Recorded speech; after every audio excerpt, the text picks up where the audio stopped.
Today is the first in a series of local candidate interviews that we're going to be doing ahead of the Florida primary on August 20th.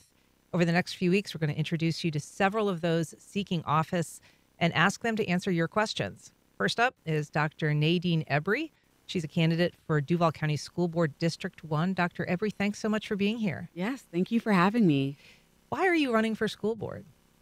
So, to be honest, I'm running because, truthfully, I just got tired. I got tired of what I was seeing in our school system. I got tired of seeing the untapped potential we had in Duval County public schools. And I knew we needed something different. I knew we needed to take politics out of education and really focus on the students and have candidates who are willing to do that. And so I'm running to really, truly make a difference in our school system, to advocate for students to get the opportunities and the resources that they need to succeed.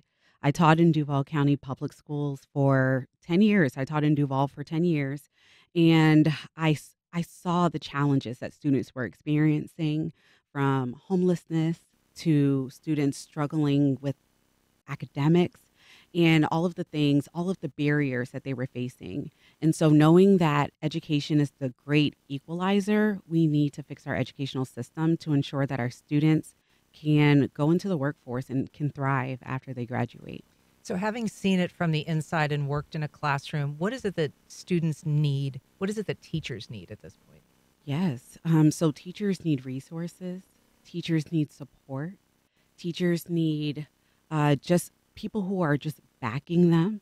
I remember when I was in the classroom, I always had to use my own money in the classroom, and I didn't really have much.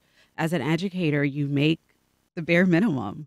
And so, just even with the little that I had teaching in historically marginalized communities, a lot of my students didn't have much. And so I would always give whatever I had to my kids. I would always have to buy even resources, whether it was pencils, Lysol wipes, just basic things that can help me to get through and to ensure that students are learning in an environment where they feel safe, where they have all the materials that they need. So they need materials, they need support, they need the community backing them, parents supporting them.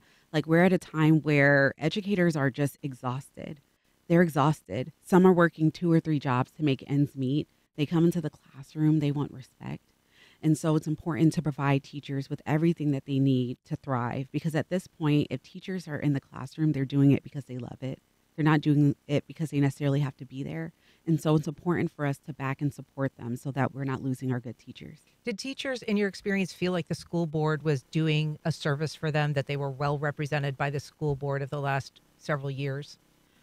So from what I heard from the teachers that I've been around, and I know my opinions can be biased because we tend to hang around people who a lot are similar to us and think similar to us. So I don't speak for all teachers.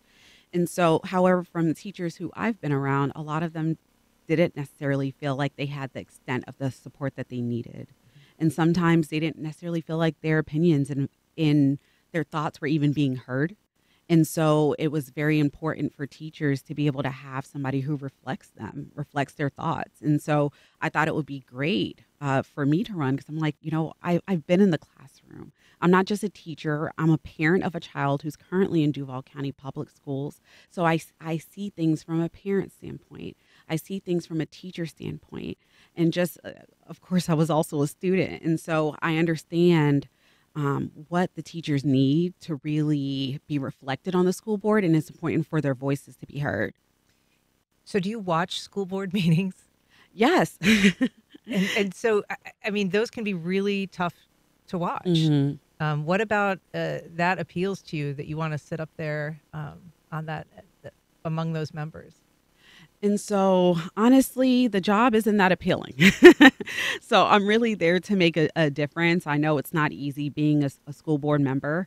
You have to, you're at the forefront of everything, and everyone's not going to agree with every decision. And sometimes you may be verbally attacked. And I came to the point where I'm okay with that, but I need to be in a space where I can make the decisions that can truly make the change.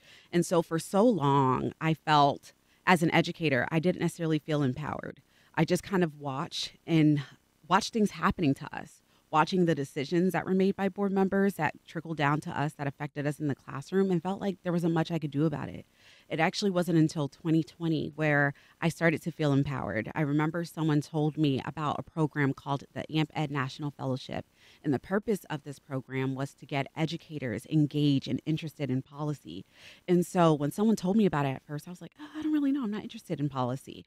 And so I decided to still go through the program, and I did it. And I realized how important policies are and that policies drive our educational system. And if you want to make real change, it has to be through policies. And you feel prepared for the barbs, the difficult conversations, and kind of sitting on the other side of the microphone. Yes, I am prepared for the difficult conversations. I'm not afraid to speak up, to speak out, and just to have those transparent conversations. And that's what we're lacking. We're lacking people having the chance to have dialogue, whether it's Republicans, Democrats, everyone coming to the table and talking. And so a lot of times people tend to talk to people who think and act similar to how they think or act. And it leads to a school system where a lot of people don't necessarily understand each other. How would you alleviate that? What would you do to kind of bring people together? Yes. And so one of my top platforms is bringing the community voices in, whether it's through forums, whether it's through like meetings, virtual meetings where the community is able to talk. Because if you realize a lot of the meetings that we have with school board members, they're typically one-sided. It's typically somebody gets asked a question. They have like 2 minutes or sometimes even 1 minute to speak. And then at the specific board meetings, the board members don't even respond. So that's not a conversation, right? We can't make real change like that. So it's important to create spaces where students, parents, teachers, business leaders are all coming to the table to have these conversations. Dr. Ebri, you are facing Tony Ricardo in the August primary for the District 1 seat. That's August 20th that race will be decided. He's actually going to be on this program as part of our candidate interview series next Wednesday, the 24th. In what ways are you different from your opponent? Yeah, and so I'm different in a few ways. So one, I have recently been an educator and I'm still active in our school system.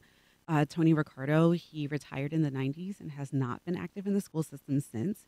And so the school system has changed a lot. It's not the same system he taught in. It's not the same system he retired from. And so a lot of the things that I'm pushing for, he's actually against, especially like technology and education. I know how important it is. And so at a recent forum, he actually questioned like my use of technology and not understanding how important it is. So right now I currently work for the biggest tech company in the world as a global education community manager. At Microsoft. And so it's important. I see how other countries are using it and I see the major advances in technology. And I know that by the year 2030, 67% of jobs are going to require STEM, but our school system is not lining up with our workforce. And so what's going to happen is our kids are going to graduate and not be ready for the future. In addition to that, like I'm really focused on the students. I'm not controlled by anybody. I'm not controlled by politicians or anything like that. Like I am somebody who is for the students, by the students. I want to work with the community in pushing change forward and not allowing us to go back. I mean, I've seen some disturbing things that I don't even want to even get into. And it concerns me a lot. It concerns me a lot. And I think we just really need somebody sitting in that seat who is truly about the students, who wants to push for change, who wants to push for STEM and education, skilled trades to ensure that our kids are graduating and ready for the workforce and not getting caught up in political conversations right now. To that point, your opponent is one of 4 school board candidates that's endorsed by a group called Stand for Jacks. One of their mission statements is, "We believe that God has created government to, quote, punish evil and protect the good." Do you think that there is does that backing of a group that has that foundational belief trouble you? Yes, and there were a few organizations that endorsed him that really troubled me. Such as? Like Moms for Liberty. That's disturbing. Why does that disturb you? Especially when you see a group that focuses on banning Black history, getting rid of diversity, equity, and inclusion. Like those things concern me as a parent of a child who's African American with a disability. Like I want my child to grow up in a space where she feels included. And so when you're like trying to get rid of diversity, equity, and inclusion. Our diversity makes us beautiful.